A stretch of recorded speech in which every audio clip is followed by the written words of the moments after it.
Assalamualaikum warahmatullahi wabarakatuh. Alhamdulillah wassalatu wassalamu ala rasulillah wa ala alihi wa sahbihi wa mawala. Ma ba'du fa ya ibadallah usikum bitaqwallah fa innal jannata uiddat liman ittaqah. Jamaah rahimakumullah, hari ini kita lanjutkan bahasan buku tentang moderasi qiyamul lail dan saum tatawwu dalam relasi sosial bagian ketiga. Teks hadisnya sebagaimana biasa kita baca. Bismillahirrahmanirrahim. An Abdullah bin Amr bin As qala li Rasulullah sallallahu alaihi wasallam, ya Abdallah, alam ukhbar annaka tasumun nahar wa taqumul lail? Faqultu bala ya Rasulullah. Qala fala taf'al, sum wa aftir wa kum wa nam, fa inna li jasadika alaika haqqa wa inna li ainika alaika haqqa wa inna li zaujika alaika haqqa wa inna li zaurika alaika haqqa wa inna bihasbika antasuma kulla syahr salasata ayyam fa inna laka bikulli hasanatin asyra amsalha fa inna dalika siyamud dahri kulli. Qala fasadadtu fashuddida alayya fashaddadtu fashuddida alayya. Qultu ya Rasulullah, inni ajidu quwwah. Qala fasum siyama nabiillah Dawud alaihissalam wala tazid alaih. Qultu wa ma kana siyamun nabiillah Dawud alaihissalam qala nisfad dahri. Fakana Abdullah yaqul ba'dama kabira ya laitani qabiltu ruhsatan Nabi sallallahu alaihi wasallam. Dan bab sekarang adalah tarikh hadisnya. Bab ini mengkaji dimensi historis atau sejarah dan korelatif dari hadis dengan menekankan pentingnya pemahaman konteks dan hubungan antar teks dalam studi hadis. Kajian ini dimulai dengan telaah terhadap asbab wurud. Jadi kalau Quran asbabun nuzul, kalau hadis ada asbabul wurud. Tapi asbabul wurud bukan hanya sebab, tapi latar belakang sejarah. Yakni latar belakang baik sosial, historis maupun situasional pada saat hadis ini muncul, yang melatar belakangi penyampaian sabda Nabi. Pengetahuan mengenai tarikh hadis ini menjadi kunci dalam memahami makna dan tujuan hadis secara utuh, serta menghindari penafsiran yang hanya historis saja. Jadi historis saja juga tidak cukup, tapi tanpa historis juga kurang cukup gitu. Sehingga As-Suyuti yang wafat 911, beliau adalah penyusun tafsir juga, yaitu Ad-Durs Mastur, ada Al-Itqan fi Ulumil Quran, itu ilmu tafsir. Kemudian ada Tafsir Jalalain, ya. Jadi banyak susunan beliau. As-Suyuti yang wafat 911, tafsir yang paling singkatnya Al-Iqlil, karangan As-Suyuti. Dan beliau berkomentar bahwa berkaitan dengan tarikh atau sababul wurud hadis dan sababun nuzul Quran, di kalangan ulama itu berbeda paham. Ada yang berpandangan bahwa ibrah hadis itu dipengaruhi oleh khususnya sebab. Kan sebab turunnya begitu, jadi maknanya begini gitu. Ada juga yang berpandangan sebab itu tidak menentukan, jadi tidak mempengaruhi. Al-ibrah laisa bihususi sabab walakin bi umumil lafzi. Istilah beliau begitu. Ada juga yang berpendapat al-ibrah bihususi sabab la bi umumil lafzi. Ibrah atau pelajaran dari hadis itu dikhususkan oleh sebab, bukan umumnya lafaz. Banyak kan hadis itu yang kalau dikhususkan sebab bisa tidak berlaku sekarang. Seperti kalau pemerintahan dipegang kekuasaannya oleh perempuan, maka hancur. Kan ada hadis itu. Jadi tidak akan maslahat kalau negara dikendalikan oleh perempuan, itu akan hancur. Ulama menandaskan itu harus dilihat dari sababul wurud, gitu kontekstualnya. Jadi itu kan Rasulullah SAW bersabda itu menyorot Parsi, ya. Parsi yang ratu perempuannya rusak, hancur. Jadi ada yang mengatakan itu kan Parsi ditama. Itu sebab wurudnya kan. Itu berlaku ke urang mah. Sebab etama sabab wurudnya ke sana waktu itu historisnya. Jadi tapi ada yang mengatakan itu berlaku secara umum. Al-ibrah bi umumil lafzi. Lafaz itu mencakup segala keseluruhan, mencakup segala aspek. Nah, kata Asyuti di kalangan ulama berbeda pahamnya, dan itu nanti ke berbagai pemahaman ayat, ke berbagai pemahaman hadis, ya, ke berbagai pemahaman hadis. Konteks historis dan sababul wurud. Semangat ibadah Abdullah, kita lihat sekarang ya konteks historisnya. Semangat ibadah Abdullah bin Amr bin As adalah seorang sahabat yang pada saat itu masih muda. Ketika Rasulullah SAW menegur, yang dikenal sangat rajin, tekun, dan semangat tinggi di dalam beribadah. Bahkan sejak usia belia, tukang ibadah, rajin ibadah. Ia dikenal dengan sering saum setiap hari dan sholat malam sepanjang malam. Jadi sering begadang untuk sholat. Saya kemarin itu malam Sabtu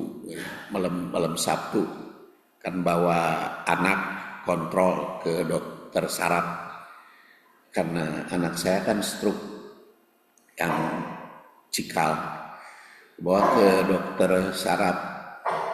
Kebetulan di rumah sakit Islam dokter sarafnya sama dengan yang memeriksa saya tempat konsultasi saya, dokternya juga sama dengan anak saya. Pas begitu dokter datang, nah ini pasien saya, Pak Saipudin. Oh iya Bu, saya bilang saya sudah dianggap sehat oleh dokter, dikembalikan ke puskesmas. Sekarang anak saya masuk. Gimana itu saya katakan, Dok? Jadi turunan itu teh.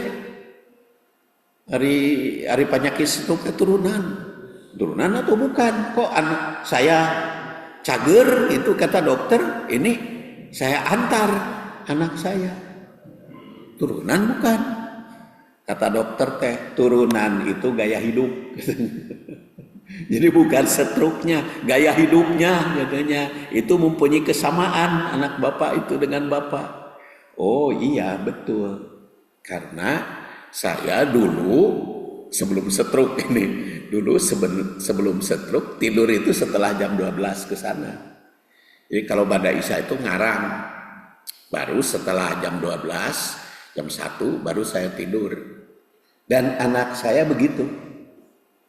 Di gaya hidupnya. Jadi hari-hari saya tidur nanti setelah jam 12 saja ke sana baru dia tidur. Nah, itu katanya gaya hidup kata dokter itu. Makanya kalau mau memutus ya anaknya jangan nurut bapak anu karan itu nama. Iya, saya mah sudah berubah, saya bilang. Setelah stroke jam 9 sudah saya masuk ke kamar tidur. Nah, itu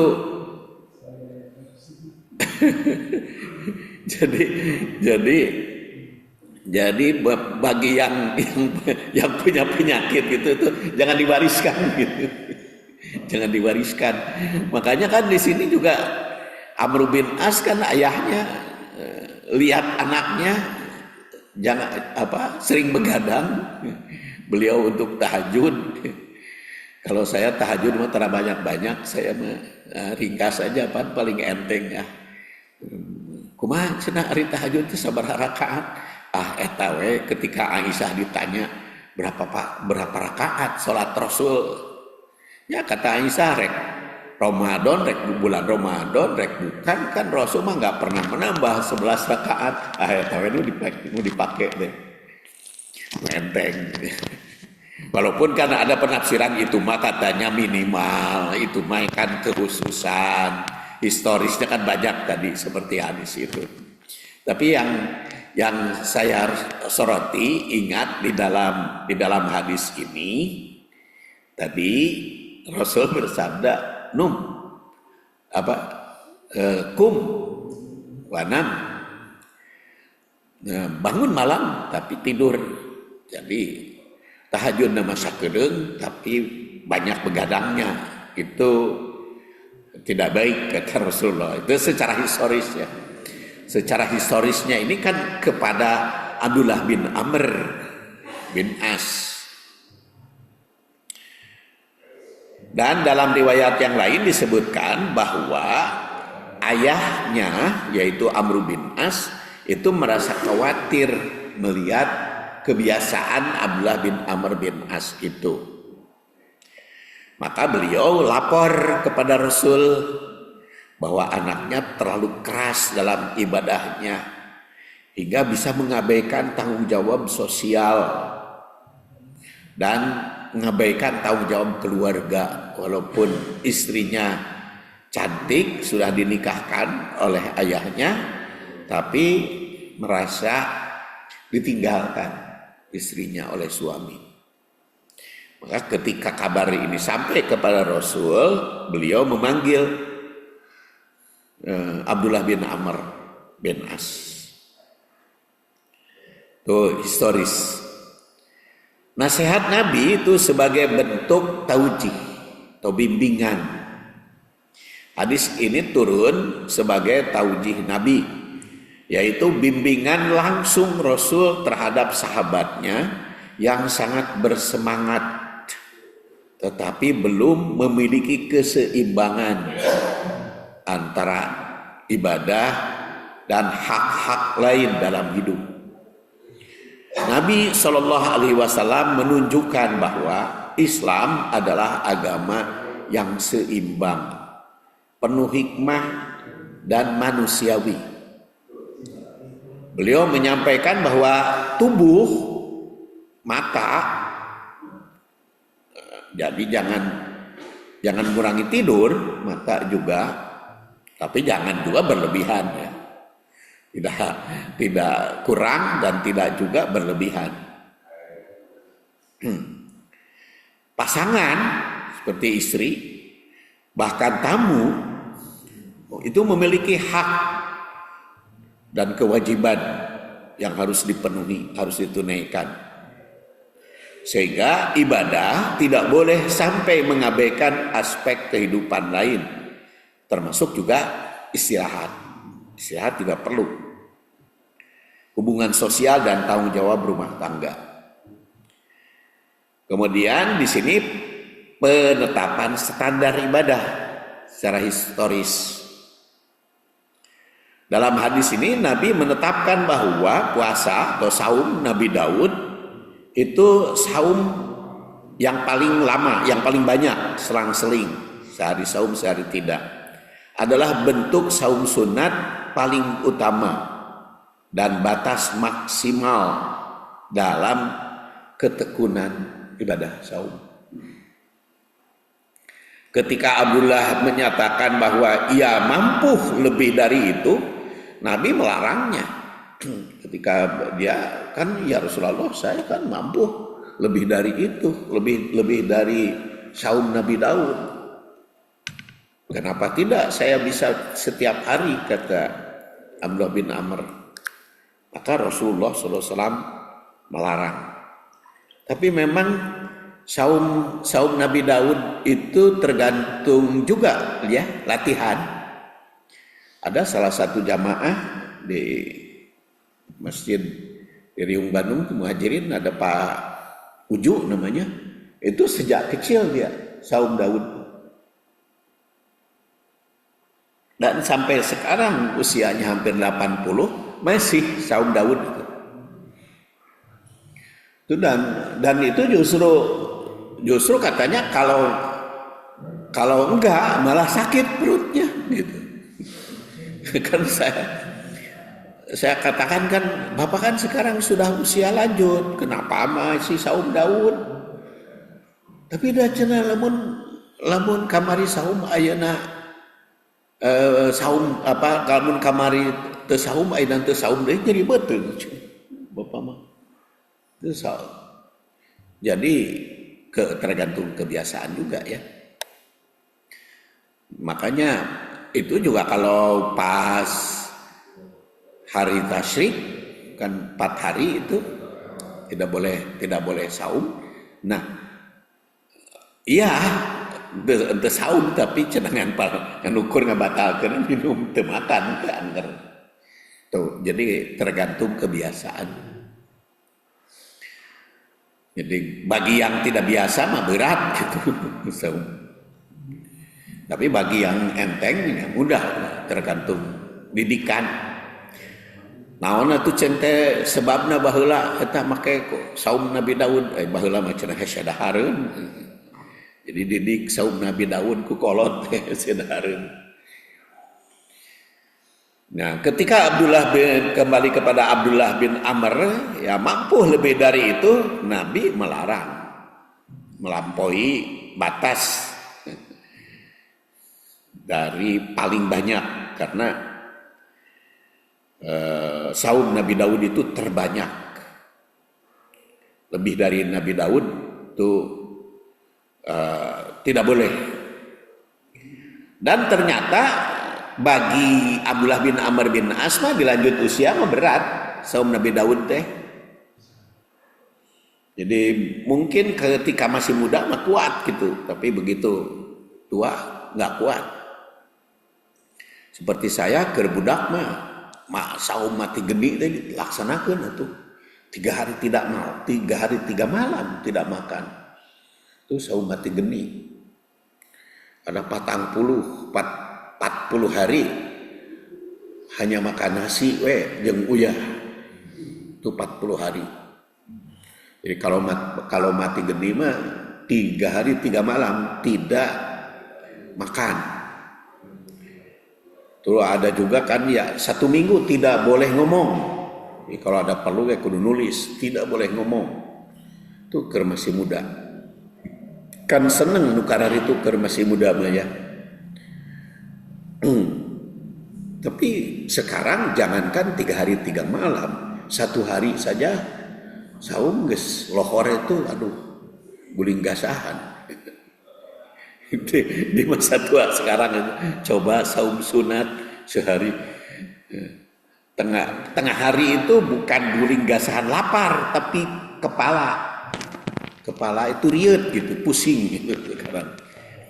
Nah itu makanya Abdullah bin Amr juga ternyata ketika dia masa tua mengatakan ya laitani qabiltu ruhsatan Nabi. Duh, seandainya dahulu teh aku teh ngambil yang rukhsah para nabi we cenah tong saum Nabi Daud. Nu eta nu diparentahkeun pertama kan saumlah 3 hari dalam 1 bulan. Meureun enak cenah ayeuna teh. Itu kata Abdullah bin Amr bin As. Jadi ketika muda Ibnu Amr itu dikenal sangat bersemangat dalam beribadah. Berdiri saum setiap hari dan melaksanakan qiyamul lail setiap malam, sepanjang malam, bukan setiap malam, sepanjang malam dia. Rasul menegurnya dengan penuh kelembutan agar tidak berlebihan, bahkan memberi rukhsah berupa anjuran saum 3 hari dalam sebulan atau meneladani paling banyak saum Nabi Daud. Namun karena semangat mudanya, ia tetap bersikeras mempertahankan amalan tersebut. Nah, setelah memasuki usia tua dan fisiknya mulai lemah, ia pun menyesal dan berkata, ya laitani qabil turuh sotan Nabi. Seandainya dahulu saya mengambil rukhsah Nabi, meureun enteng. Ungkapan ini bukan sekedar keluhan pribadi, melainkan refleksi mendalam bahwa berlebihan dalam ibadah sunnah tidak selalu membawa maslahat jangka panjang. Jadi secara edukatif, pengalaman Ibnu Amr ini menjadi tanbih atau peringatan bagi generasi selanjutnya. Jangan hanya mengandalkan semangat sesaat, tetapi pikirkan keberlanjutan masa yang akan datang. Sebab ibadah bukanlah amalan musiman yang dilakukan hanya ketika kuat atau sedang bersemangat, melainkan harus dijaga istiqomah sepanjang hayat. Rukhsah yang diberikan Nabi SAW menegaskan bahwa Islam lebih mengutamakan kualitas, kontinuitas, dan keseimbangan dibanding kuantitas ibadah yang berlebihan, namun sulit dipertahankan. Nah, dari sisi sosiopsikologis, ibadah yang dilakukan secara ekstrim justru dapat menguras tenaga hingga mengabaikan hak tubuh, keluarga, bahkan masyarakat, yang pada akhirnya dapat menurunkan semangat ibadah di masa tua. Oke, mungkin ada akibatnya di masa muda. Ya, salah satunya saya sendiri juga mungkin akibatnya di masa muda itu lagi terlalu semangat untuk tarekat gitu ya, pendahulunya selalu semangat untuk tarekat sehingga ada mati geni 40. Jadi akibatnya di masa tua terkuat. Ya apa? Baheula kan zaman tarekat ya. Ayeuna mah tos henteu kana tarekatna gitu. Karena itu ungkapan penyesalan Ibnu Amr sesungguhnya mengandung pesan historis sekaligus pedagogis. Umat Islam hendaknya tidak mengulang kesalahan yang sama, tetapi menerima keringanan Nabi, menjaga ibadah dengan moderasi dan tidak berlebihan. Hadis ini menjadi bukti nyata bahwa Islam menolak sikap ekstrim dalam ibadah serta mengajarkan keseimbangan yang berkelanjutan antara hak Allah, hak diri, dan hak sosial. Faedah hadis ditinjau dari sudut historisnya ini, maka prinsip tawasud atau moderasi dalam ibadah, hadis ini menanamkan ajaran penting tentang keseimbangan antara ibadah dan kebutuhan duniawi.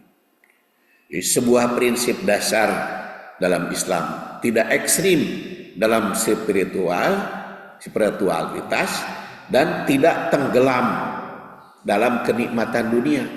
Jadi untuk ekstrim itu gitu kan spiritual teh, dan juga tidak melupakan dunia, tapi tidak cinta banget ke dunia, sederhana aja, tidak cinta banget, tidak benci banget gitu. Antara dunia dengan ibadah. Bahkan kalau kita perhatikan kan ayah hadis yang memberikan gambaran maksakan gitu, maksakan ibadah semalam suntuk, itu kan rada sulit dicari dasarnya, khusus gitu ibadah semalam suntuk. Walaupun musim iktikaf kan tetap boleh, iktikaf Ramadan kan tetap boleh makan, boleh tidur ya. Dan untuk kudu melek wae pan iktikaf teh boleh. Sehingga Rasulullah SAW sendiri kan bikin kemah di masjidnya. Hari tamah historisnya kemah di masjid itu karena untuk di atapan kan, masjidnya kan tidak pakai langit. Ayo itikaf di Alfitrah mah banyak kudu pakai pasang kemah. Itu namanya historis, sababul wurud. Jadi jangan sampai ya Rasul juga geuningan cenah mendirikan kemah ketika iktikaf tuh urang we kudu mendirikan kemah. Nah itu kan berlaku historis tingali harita masjidna kumaha sehingga bikin kemah itu.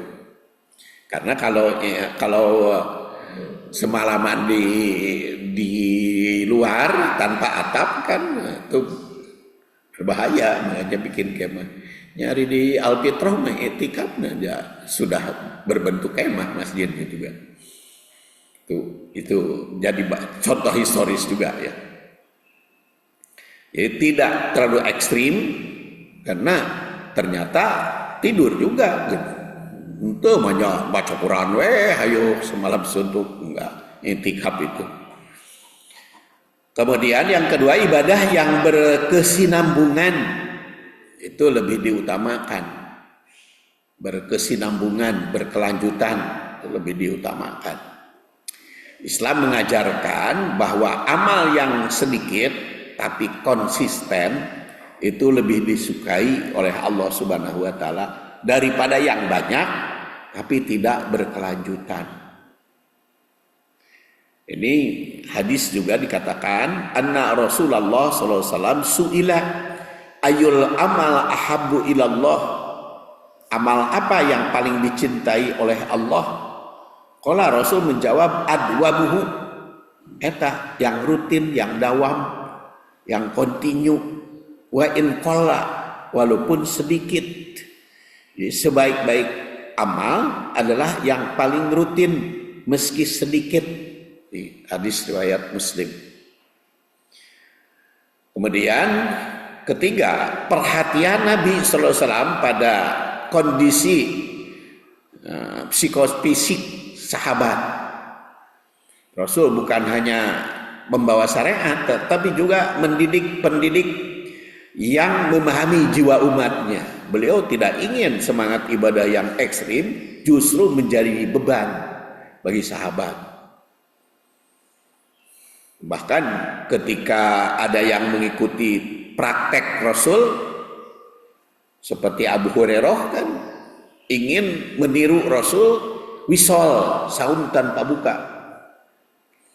Nah, ditegur kan oleh Rasul, kenapa kamu hasil saum tanpa buka? Kata Abu Hurairah, kan engkau juga sering saum tanpa buka. Ya saya ikuti Rasul. Kata Rasul, itu khusus bagi saya, teman. Tidak berlaku bagi sahabat. Jadi ada meneladani Rasul itu dengan tidak mencontoh Rasul, apa? Tidak seperti Rasul gitu. Mencontoh kepada Rasul tidak sesuai dengan apa yang diamalkan Rasul, itu kan banyak ya.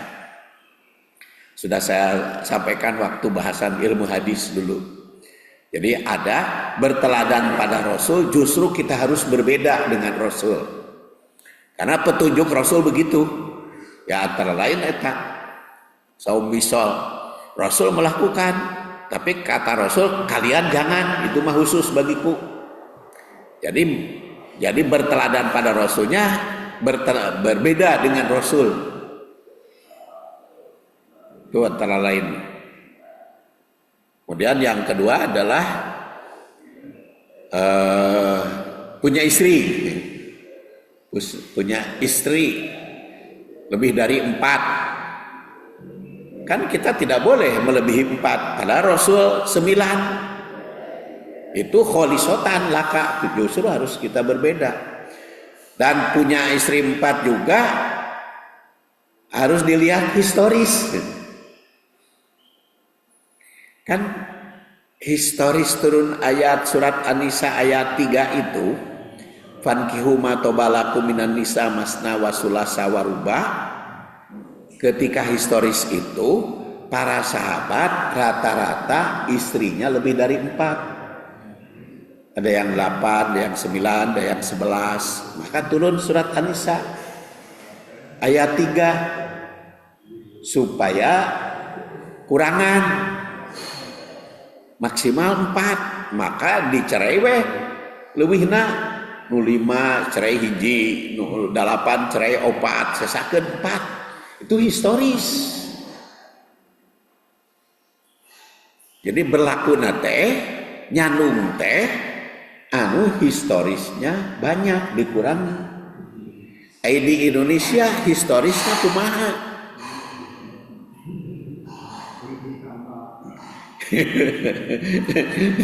jadi kalau lihat historis kan begitu.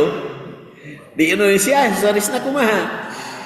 Apakah historis di Indonesia teh lebih dari 4? Ya kurangan. Tapi lamun historisnya di Indonesia mah jarang anu nyandung di Indonesia mah, berarti perintahnya satu, pawahidatan. Sabab di Indonesia mah nyandung teh jarang. Berarti turun ayat ini kurangan. Jadi pawahidatan itu tujuan historis. Jadi di Indonesia mah hiji geus cukup. Sabab kenapa eta ayatna? Ayat itu historisnya banyak dikurangi jadi 4. Ai diurangna saeutik istri teh biasana ge, maka oleh ayat itu pawahidatan. Dan ketika kondisi ayat itu turun, awewe lebih banyak daripada laki-laki. Sekarang di Indonesia lalaki lebih banyak tibatan awewe. Itu contoh historis. Jadi ternyata berlaku juga itu pemahaman ayat itu. Kan kondisi sekarang di Indonesia laki-laki jumlahnya lebih banyak daripada wanita. Jadi dari 100 itu kan laki-lakinya 50 lebih, 53 kalau tidak salah, atau 52. Perempuannya 48, 49. Apa karena tinggal liwe di BPS. Di Badan Statistik itu kan setiap perkembangan jumlah wanita, jumlah laki-laki. Sekarang masih banyak laki-laki di Indonesia teh dibanding wanita. Jadi wanita lebih sedikit gitu dibanding pria.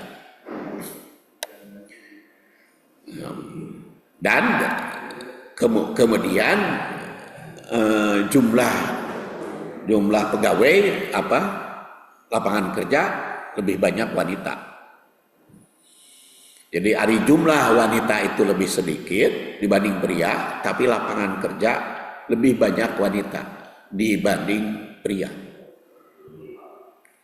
Itu makanya kalau lamun kitu mah pankihu matobalakum minan nisa masna wasulasa waruba itu secara historis, maka inhibtum pawahidatan di Indonesia mah hiji teh. Kemudian kemungkinan historis pada zaman Rasul. Kenapa Abdullah bin Amr bin As itu begitu semangat, Ibnu Amr itu? Aisyah meriwayatkan anan Nabiya sallallahu alaihi wasallam kana yaqumu minal lail hatta tatapat toro qadamahu.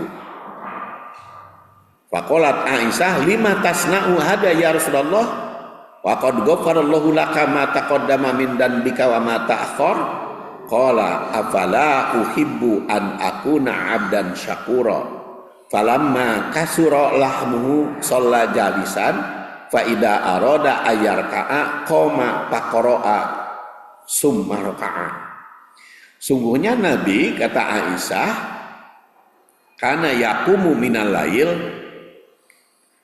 tapi ini bukan selalu ya, karena yaqumu minal lail, sebagian malam bangun di sebagian malam hatta tatapat toro qadamahu, sehingga ada yang mengartikan tatapat toro teh bengkak, ada yang mengartikan pecah roromeheun. Qadamahu dampal sukunya, dampal kaki. Sehingga Aisyah itu kaget, lima tasna hada ya Rasulullah, kenapa engkau lakukan seperti itu ya Rasulullah? Wa qad ghafarallahu laka ma taqaddama min dhanbik, padahal Allah telah mengampuni dosa yang telah lewat, wa ma ta'akhkhar, dan yang belum terjadi. Maka Rasul menjawab, afala uhibbu an akuna 'abdan syakura. Nah, tidakkah aku senang menjadi hamba yang bersyukur? Jadi buka ibadah teh hayang bukan naon, dia mah Rasul mah syukur atas nikmat yang Allah berikan. Falamma kasura lahmuhu, tatkala banyak dagingnya alias montok, sholat jalisan, Rasul juga sholat sambil duduk. Jadi ente maksakeun da geus berat mah badannya harus berdiri sholat itu sambil duduk. Dan menurut saya Rasul itu can tua-tua teuing harita teh. Da kan wafat mah ge umur 63. Rasul itu kan wafatnya usia 63, jadi can tua-tua teuing ketika wafat. Beda dengan saya, beda 10 tahun dengan beliau ya. Saya 73, Rasul 63, kan masih muda wafatnya. Kalau ditinjau dari sudut umur. Tapi kan ternyata Rasul juga sholat sambil duduk. Ketika kasura lahmuhu, ketika agak muntok, jadi sholat sambil duduk. Jadi kan temaksakeun, pikir-pikir komodo ya abdi geus 10 tahun. Bedana jeung Rasul juga nama menang isom sholat tahajud sambil duduk, kan salah satu. Jadi nikmat we gitu sholat teh teu ripuh gitu, teu ngaripuhkeun teuing gitu tahajud teh. Jadi lamun teh mah aduh capek ya tahajud teh rek bari duduk mah enggak. Dan dipahami kan oleh para ulama, sholat sambil duduk itu untuk sunat mah kapan saja boleh gitu, berdasar itu. Kalau sholat fardu maka diusahakan gitu ya, fardu sekemampuan. Tapi kalau ternyata kalau sholat sunat itu boleh memilih. Dan Faida aroda ayar ka'a, apabila mau ruku ya berdiri dulu, baru ruku summa raka'a. Jadi artinya sedang sholat bisa duduk heula lamun cangkeul. Bisi ke bapak-bapak ibu-ibu sedang taraweh aya anu panjang bacaanana cangkeul nya duduk teh heula. Ke pas mau ruku da kita masih jangjang jadi berdiri. Kan ada juga ya acara sholat tarawih panjang. Kalau di Bandung mah kan katanya di PTN ya. Di PTN ada sholat panjang menamatkan Quran. Namatkan Quran mah enggak. Tapi kembali ke ini untuk maksa-maksakeun teuing. Lamun ripuh mah da ceuk ieu ge pan kitu. Untuk berlatih spiritual. Jadi hadis ini wajar bikin semangat kepada Abdullah bin Amr bin As. Jadi bila dipahami bahwa ibadah itu mesti dilaksanakan secara rajin, tekun, walau menimbulkan kesakitan seperti bengkak. Jadi karena sering kan kita mendengar hadis ini bahwa Rasulullah aja itu sampai bengkak gitu. Kalau ibadah teh mangkaning eta mah Rasul mah geus diampuni dosana. Ai urang can puguh dosana diampuni, ibadah teh untuk tekun seperti Rasul. Mangkaning ini hadisnya kan hadis sahih yang diriwayatkan oleh Al-Bukhari. Ini kudu maksakeun kan banyak juga jadi orang-orang atau ulama yang ingin menekankan jamaahnya rajin ibadah. Hadis ini jadi dalil kudu semangat ibadah teh. Tapi kan hirup teh kudu ikhtiar. Jawabannya ketika diskusi dengan yang semangat ritual, saya katakan kan ibadah itu harus disertai ikhtiar. Nya ikhtiar teh aya dua rupa. Aya ikhtiar usaha, ada ikhtiar melalui langit. Jadi ini ikhtiar teh ikhtiar melalui langit. Cek abdi teh ai ikhtiar melalui langit mah bukan ikhtiar eta mah doa. dalam diskusi gitu ya. Dalam diskusi. Ari ikhtiar mah saya bilang usaha. So, seperti ayeuna sakit, ikhtiarnya apa? Ya berobat. Tah Allahumma robban nas mah dibaca eta mah doa, bukan ikhtiar. Saya bilang begitu. tapi lumayan oke diskusi yang seperti itu ya. Jadi doa istilahnya itu doa dan ikhtiar. Jadi kalau saya mah berpendirian bahwa doa mah bukan ikhtiar, eta mah doa ngaranna ge menta. Kalau ikhtiar mah ya usaha gitu. Harus dipraktekkan. Jadi tapi karena tadi sampai Rasulullah SAW walaupun sudah diampuni masih tekun beribadah, komo urang harus lebih rajin daripada itu. Jadi Ibnu Amr itu tertarik untuk banyak ibadah, walau mesti meninggalkan hak dan kewajiban lain, seperti pada istri, tamu, ataupun jasad terganggu. Cara yang demikian itu menimbulkan kekhawatiran bagi ayahnya. Maka Ibnu Amr bin As karena Ibnu Amr bin As itu dinikahkan oleh ayahnya dengan istri cantik keturunan Quraisy. Dan karena istrinya cantik, jadi merasa terganggu ibadahna teh. Jadi ditinggalkan istrinya, maka ayahnya mengadu pada Rasul. Menurut Ibnu Jauzi yang wafat 597, Abdullah bin Amr itu sahabat yang sangat rajin beribadah. Berita ini sampai kepada Rasul, maka Rasul menemui Abdullah bin Amr bertanya tentang amal ibadahnya. Jadi Rasul itu semangat membina gitu ya. Jadi sampai tekun untuk membina. Dan dalam satu hadis lain juga diriwayatkan Rasul itu kan kalau sudah sholat itu menghadap ke jamaah, dan itu tahu Rasul itu sahabat tuh yang tidak hadir, sehingga Rasul itu suka nanya kalau yang tidak hadir. Dan beliau juga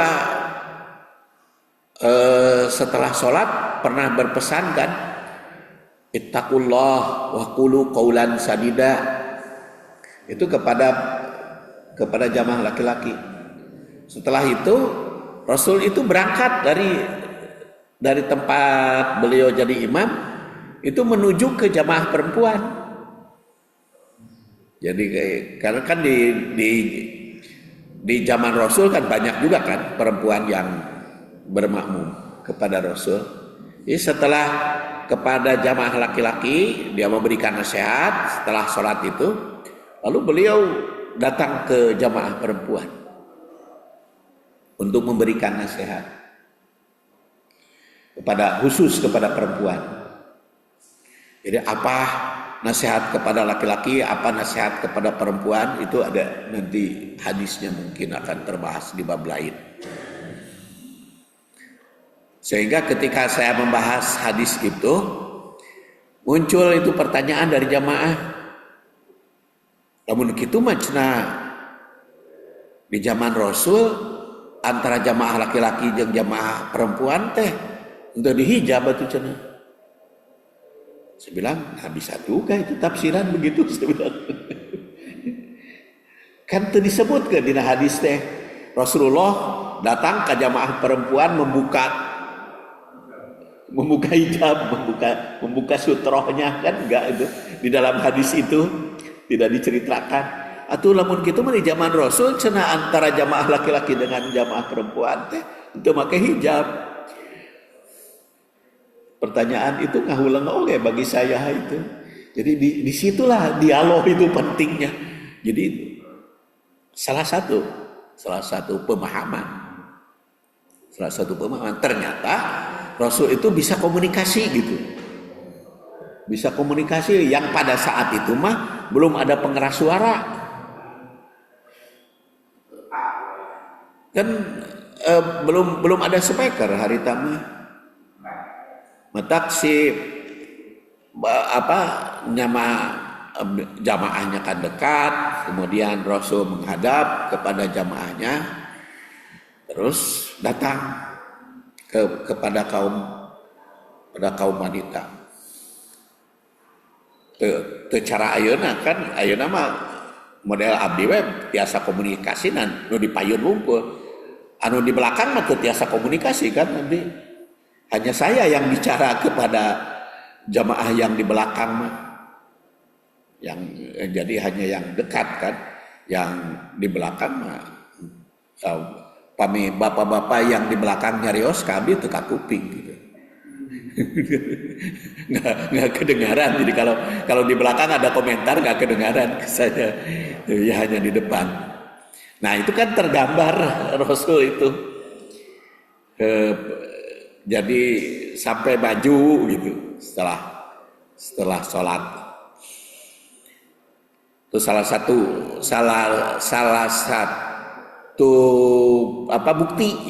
bukti amalan yang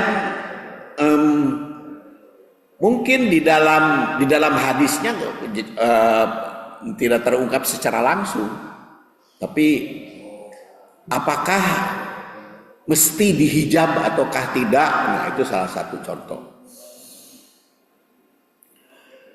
Kemudian kaitan historis hadis, kedua hadis yang dikaji berasal di periode Madaniyah. setelah hijrah.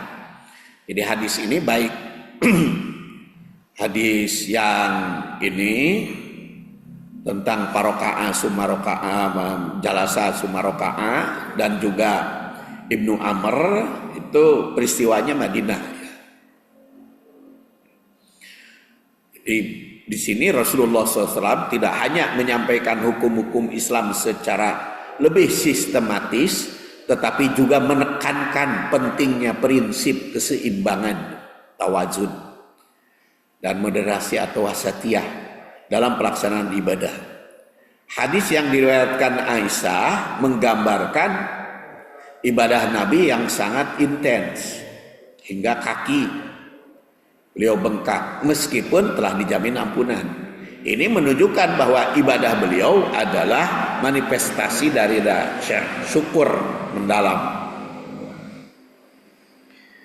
Sebaliknya, hadis dari Abdullah bin Amr bin As menggambarkan sikap pedagogis Nabi terhadap umat. Jadi ketika Abdullah menunjukkan semangat berlebihan dalam ibadah seperti saum dan qiyamul lail, justru memberikan bimbingan agar tidak berlebihan dan menasehatinya untuk mengambil keringanan, yaitu ngambil rukhsah. Mohon ngobrol nama ayah ngan terjelas kabina di belakang teh ngobrol nama ada tapi terjelas kabina karena tubuh dan pasangan dan kehidupan sosial juga memiliki hak yang harus ditunaikan. Nah, kedua hadis ini juga memperlihatkan perbedaan tingkat spiritual dan kapasitas personal antara Nabi dan para sahabat. Rasul SAW dengan kedudukan profetiknya dan kekuatan spiritual yang sangat luar biasa itu tidak menjadikan intensitas bahwa beliau sampai mewajibkan kepada umat. Enggak. Jadi jangan ditiru itu. Rasul tahajud sampai bengkak teh. Kalau begitu mah. Jadi Abdullah bin Amr bin As jangankan sampai bengkak, lebih banyak saja ditegur oleh Rasul yang dikhawatirkan. Itu historis ya. Kemudian selanjutnya bagian berikut tanasub hadis dengan Al-Quran. Dalam bab ini analisis disarankan kepada keterkaitan makna hadis dengan ayat-ayat Al-Quran yang relevan baik dari aspek tematik, redaksi maupun nilai-nilai syar'i. Yaitu hadis yang kita bicarakan ini, pertama korelasinya tanasubnya hadis dengan surat Al-Baqarah ayat 286. Ini kan kata Ibnu Katsir salah satu tafsiran yang paling unggul adalah Quran dengan Quran, Quran dengan hadis. Nah, jadi hadis pun dengan Quran. Ketika Rasul Shallallahu Alaihi Wasallam mengetahui Ibnu Umar ibadahnya tekun, memaksakan diri, bukan hanya tekun ya, maka beliau mengatakan fala taf'al, jangan mau, jangan melakukan seperti itu. Dan ternyata ada ayat yang menandaskan la yukallifullahu nafsan illa wus'aha, laha ma kasabat wa 'alaiha maktasabat. Rabbana la tu'akhidna in nasina aw akhtana. Rabbana wa la tahmil alaina isran kama hamaltah alal ladina min qablina. Rabbana wa la tuhammilna ma la taqata lana bih. Wa'fu anna waghfir lana warhamna anta maulana fansurna alal qaumil kafirin. Ini kaitannya dengan tawazun, moderat, jangan terlalu memaksakan. Dalam ayat ini Allah tidak membebani seseorang kecuali menurut kesanggupan. baik ayat maupun hadis itu diperintahkan sesuai dengan kesanggupan. Dan la yukallifullahu nafsan illa wus'aha, tidak membebani seseorang melainkan sesuai dengan kemampuan. Dalam moderasi beribadah, ayat ini menunjukkan bahwa ibadah dalam Islam tidak dimaksudkan untuk menyiksa. Jadi ibadah itu bukan untuk menyiksa atau memberatkan, melainkan untuk mendidik dan memperbaiki manusia secara seimbang, fisik, jiwa, dan sosial, supaya seimbang. Kenapa? Sholat subuh 2 rakaat dan qobla subuh nage ngan 2 rakaat. Karena tambah qobla subuh makan dihususkan. La sholata qobla fajri illa rokaatain, tidak ada sholat sebelum sholat subuh kecuali hanya 2 rakaat. Jadi itu sampai dihususkan.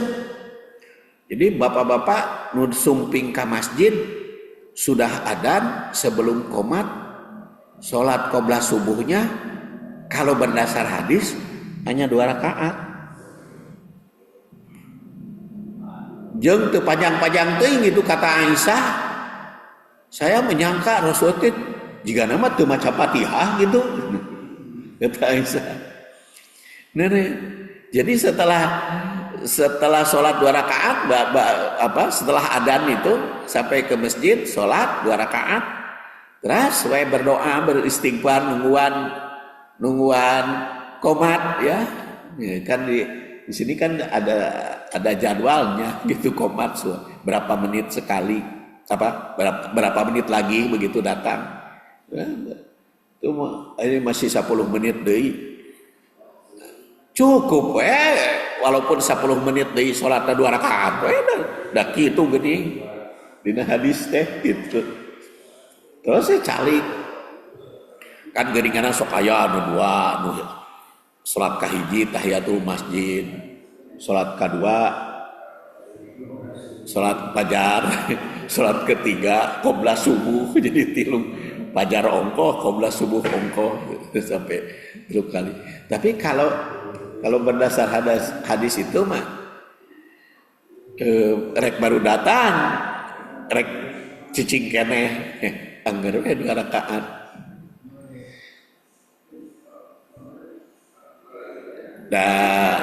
Dan itu antara lain kan saya bahas dalam buku meraih nilai ibadah haji dan umroh tanpa mendekati Ka'bah, itu bukunya 208 halaman, itu saya bahas hadis-hadisnya. Jadi itu kok sholat subuh mah kan kur 2 rakaat kok qobla subuhnya gitu ya. Sebelum sholat subuhnya hanya 2 rakaat, kemudian sholat subuhnya panjang bacaannya, tapi sholat subuhnya sendiri 2 rakaat terlebih. Kunaon ai duhur lebih banyak.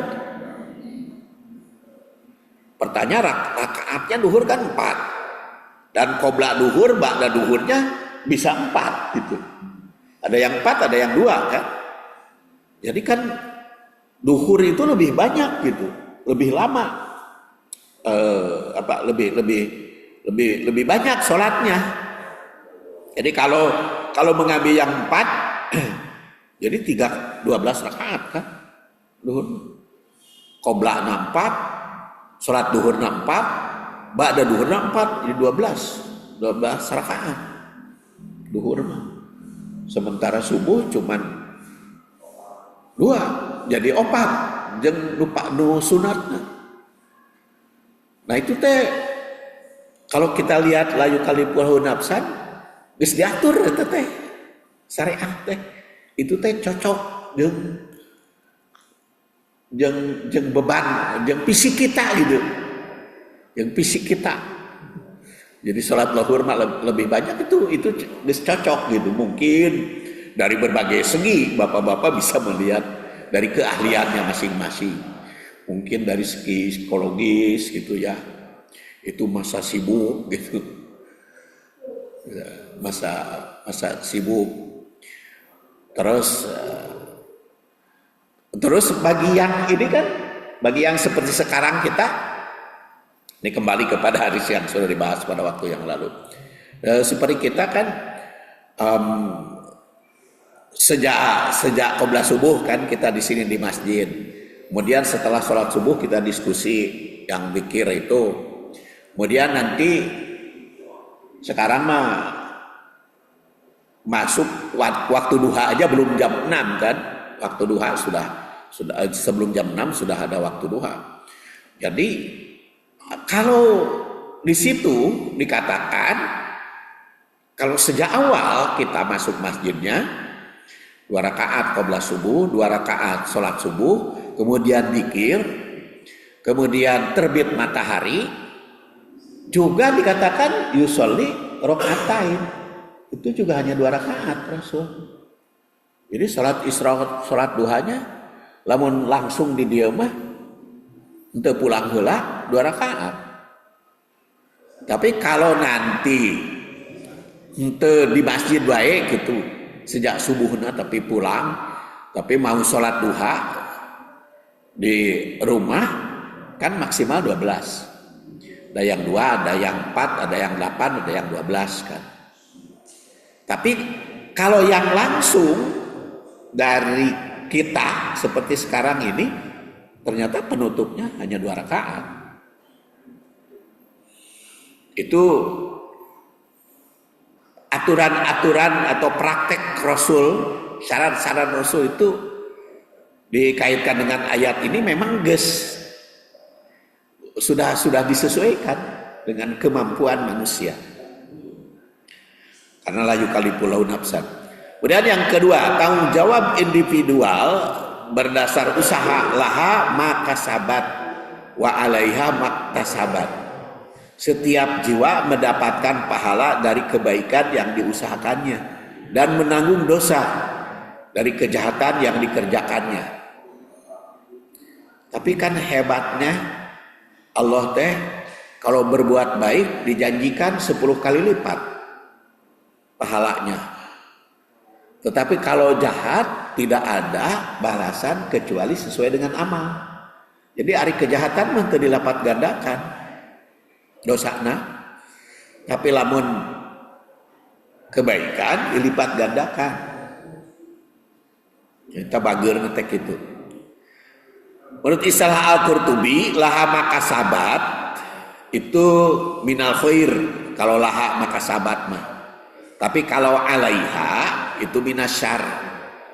Jadi bedanya kenapa diartikan laha makasabat, kalau alaiha maktasabat, karena laha mah baik, alaiha syar, jadi amal kejahatan.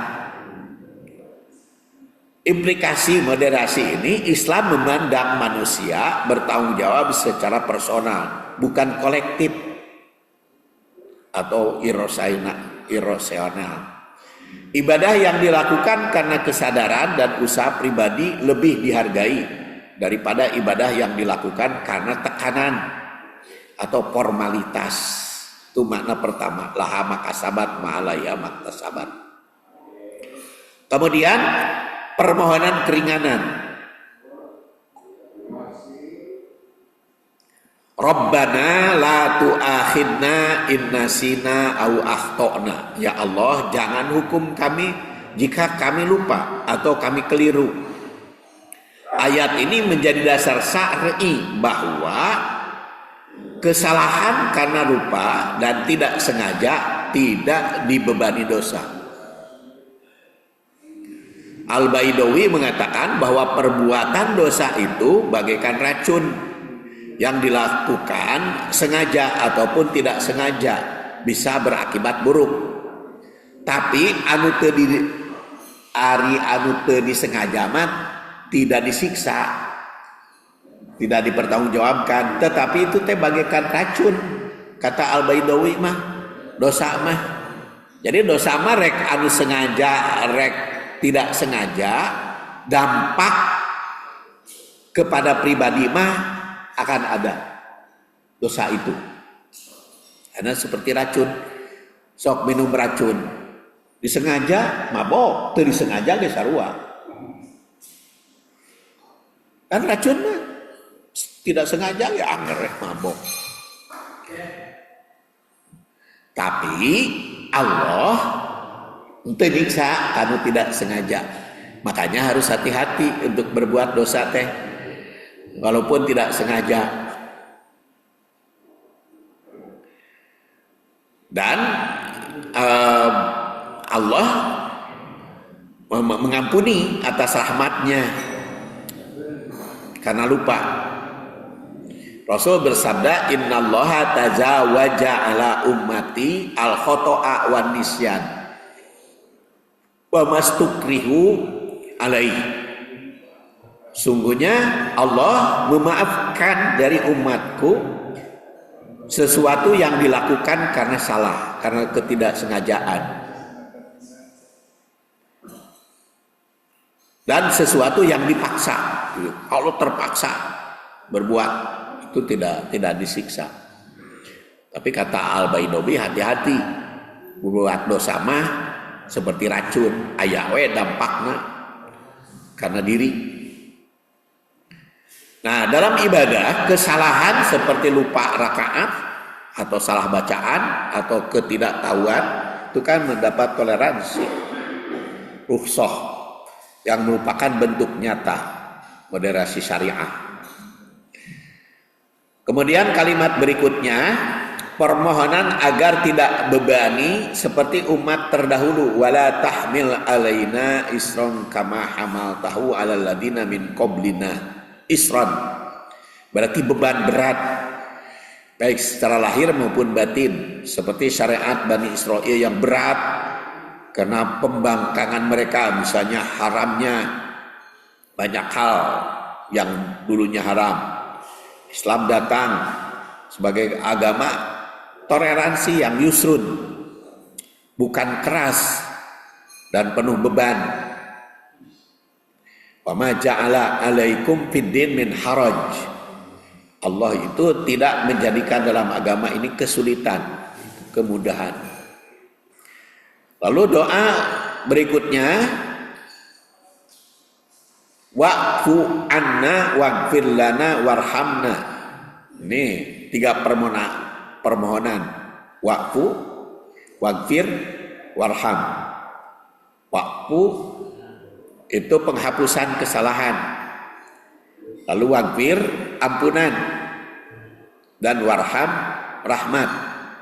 Ini menunjukkan bahwa moderasi ibadah tak hanya soal fikih, tapi juga sikap spiritual yang rendah hati, tidak sombong. Waqfu itu kan penghapusan kesalahan yang biasanya tidak sengaja. Waghfir itu dosa yang disengaja. Warham, ampunan. Jadi kalau kita lihat tabelnya itu beban ibadah. Nah, ini moderasinya disesuaikan dengan kemampuan. Kemudian kesalahan manusia dimaafkan ya karena lupa. Terus peluang beribadah terbuka luas sesuai kapasitas. Kalau ukur kebaikan berdasarkan niat usaha pribadi dan spiritualnya rendah hati. Maka tanasub hadis ini tadi baru sekilas makna ayat. Nah, sekarang kaitannya hadis ini dengan ayat ini dengan hadis, yaitu kesamaan tema pokok, prinsip beban sesuai dengan kesanggupan. Kalau tadi pala tab'an dalam hadis lakukan sesuai kemampuan, dan di sini wus'aha, keleluasaan. Kemudian wasatiyah, ayat ini menyiratkan permohonan agar tidak diberi beban, tak tertanggung. Nah, Nabi dalam melarang Abdullah falat apa tadi pada Abdullah bin Amr, Kemudian hak dan kewajiban, laha makasabat wa alaiha maktasabat. Dalam ayat, dalam hadis penegakan bahwa setiap anggota tubuh harus tanggung jawab, harus dijaga, mata, jasad, kesehatan, jasmani. Itulah makasabat kaitannya. Kemudian di dalam ayat Rabbana la tu'akhidna in nasina au akhtana. Dan di dalam hadis Abdullah bin Amr itu tetap ingin lebih, lalu Rasul memberikan rukhsah atau akhidna ya. Kemudian fitrah dan usia diucapkan oleh Abdullah bin Amr. Tuh lamun kieu mah geuning geus tua mah ngarasa berat. Kenapa saya tidak mengambil rukhsah? Maka ayat menggambarkan permohonan manusia agar tidak diberi beban. Jadi korelasinya kelemahan manusia ini menjadi landasan, ya. Dan itu bisa dilihat di dalam tabelnya. Di aspeknya beban sesuai kemampuan, maka di dalam ayat la yukallifullahu nafsan illa wus'aha. Dalam hadis sum wa abtir wa kum wa nam. Jadi prinsipnya taklif tidak melebihi batas. Kemudian dalam ayat la tuhamilna ma la taqata lana bih. Maka ditunjuk oleh Rasul, sok ai sekemampuan mah atau maksakeun mah saum Nabi Daud. Solusi. Jadi kalau ingin lebih tah saum Nabi Daud. Kemudian penyesalan atas sikap ekstrim, baheula ekstrim teuing. Maka di sini doa perlindungan. Makanya dalam hadis ya laitani, jadi pentingnya menerima kemudahan. Kemudian hak-hak selain ibadah di dalam ayat memang tidak langsung disebut, tapi di dalam hadis li jaujika, li ainika, li jasadika. Korelasi hadis dengan ayat itu cukup luas maknanya, dan ternyata ayat berikutnya mah dianggap cekap pemeren. Wa kadzalika ja'alna kum ummatan wasaton litakunu syuhada 'alan nas wa yakuna rasul 'alaikum syahida wa ma ja'alnal qiblata allati kunta 'alaiha illa lina'lama mayyatabi'ur rasul mimma yanqalibu 'ala aqibai wa in kana takabiratan illa 'alal ladzina hadallah wa ma kana liyudhi'a imanahum innallaha bin-nasi laraufur rahim. Ini masih wasaton. Insyaallah kita bersambung bulan depan makalah bagian yang keempat. Kita akhiri dengan memanjatkan doa. Subhanakallahumma wa bihamdik asyhadu an la ilaha illa anta astaghfiruka wa atubu ilaik. Assalamualaikum warahmatullahi wabarakatuh.